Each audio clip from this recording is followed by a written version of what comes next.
नमस्ते। वैद्य समाज institute of health education में मैं वैद्य गुरदर्शन शास्त्री आप सभी का स्वागत करता हूं। साथियों, आज मैं आपको स्नेहपान कैसे कराएं। जब हम पंचकर्मा किसी को करते हैं तो सबसे पहला प्रोसेस है लंघन, दीपन, पाचन, अनुलोमन और इसके बाद हम जो है स्नेहपान कराते हैं। पंचकर्म 3 चरणों में होता है, पूर्व क्रम, प्रधान क्रम, पश्चात क्रम। तो पूर्व क्रम में भी जो है सबसे पहले लंघन, दीपन, पाचन, अनुलोमन और स्नेहन। तो स्नेहन 2 प्रकार से करेंगे। पहले अभ्यांतर स्नेहन करेंगे जिसे हम स्नेहपान कहते हैं, जिसे हम अच्छपेय कहते हैं। तो हम ये करेंगे। तो आज मैं आपको बताऊंगा। आज एकादशी है तो हमने व्रत कर रखा है, तो इसलिए क्या है कि व्रत भी कैसे करते हैं ये मैं आपको सिखा रहा हूँ। तो सबसे पहले आज मैं आपको स्नेहपान करके दिखाऊंगा कैसे किया जाता है। सबसे पहले जो है रोग रोगी के अनुसार जो है स्नेह का चयन किया जाता है। जैसे मैंने यहाँ पे देखिए साधारण, क्योंकि मुझे केवल व्रत में प्रयोग के लिए हम बस कर रहे हैं, और वैसे मैं चाहूँ तो त्रिफला घृत, पंचतिक्त घृत, पंचगव्य घृत हो तो और उत्तम है ना। इसी प्रकार से फल घृत, शतावरी घृत, ऐसे मैंने आपको पंचकर्मा क्लास में बता दिया है कि कौन से रोग में कौन से स्नेह पान करना है। तो साथियों, मैंने अभी जो है लगभग 30 ml जो है स्नेह को हल्का गुनगुना कर लिया है और हमने गुनगुना पानी रखा है। अब जो है हम इस स्नेह को जो अभिमंत्रित करेंगे। ओम ब्रह्मा दक्षाश्वी रुद्रेन्द्र भूचंद्रार्क नीलानला रेस्या सौषधि ग्रामा भूता संघ चपांतो ते रसायन में वर्षे नाम देवा नाम मृतम यथा सुधेवोतम नागा नाम भेषज्यमे दमस्तु ते।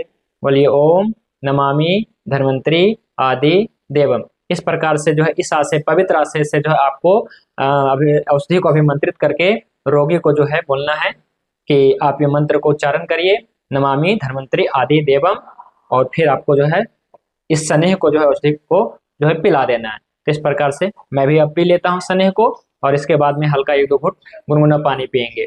जैसे आज एकादशी है तो इसमें हमने नमक नहीं डाला है, और वैसे मैं इसमें नमक डाल देता हूँ, सेंधा नमक मैंने आपको क्लास में बताया है।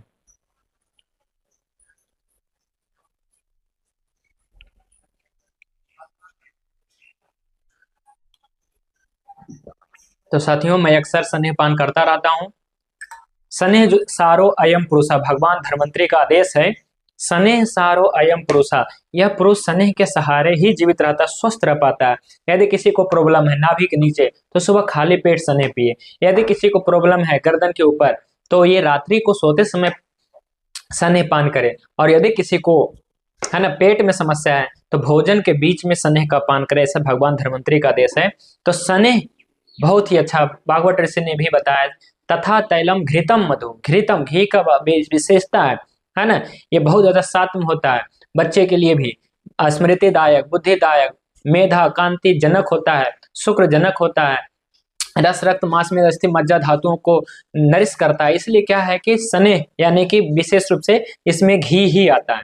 तेल भी है लेकिन घी से उत्तम मतलब बताया गया है कि नहीं है कोई, है ना। घी जो है सात्व में सबके लिए होता है। वैसे इससे भी ज्यादा गुरु जो है तेल होता है, इससे भी गुरु अस्थि मज्जा, बसा और मज्जा होता है, परंतु हम उसका सेवन के लिए हम किसी को नहीं बताते हैं।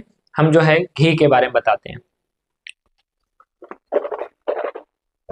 तो हमें दिन भर जो है जब स्नेह पान कराते हैं किसी को तो इसको कहते हैं दिन भर गर्म पानी पीते रहना है ना।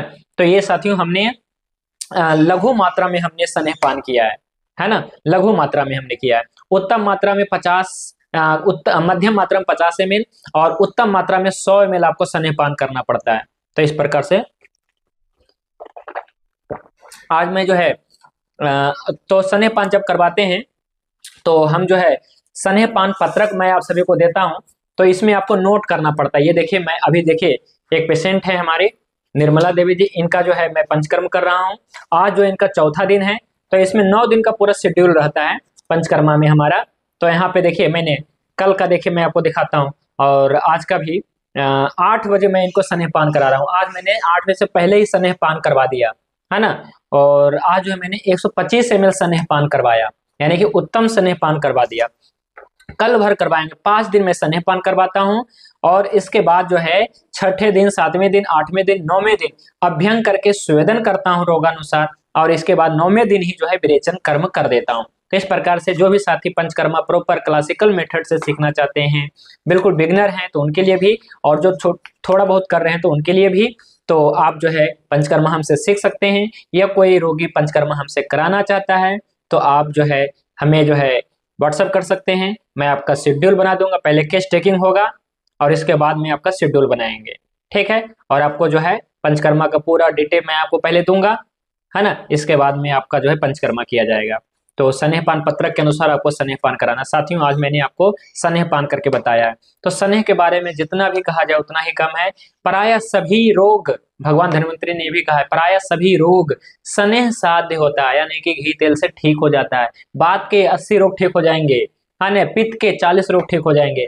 कफ का ही जो 20 रोग है वो स्नेह से नहीं हो सकता है ना, क्योंकि कफ का गुण क्या है, संदिग्ध गुण। तो पहले ही कफ का गुण बढ़ा है तो ये तो पहले से संदिग्ध है, इसलिए ठीक नहीं करेगा। लेकिन बात और पित्त का, जैसे बात का है रुक्ष गुण, पित्त का है उष्ण गुण, तो घी है तासीर में ठंडा, है ना, मंद गुण युक्त है, तो ये घी ठीक करेगा बात और पित्त को। तो अगर आप ठीक करना चाहते हैं, आप हमसे कोई कंसल्ट करना चाहते हैं कि हमें ऐसे ऐसे समस्याएं, तो आप बेझिझक हमें व्हाट्सअप करिए।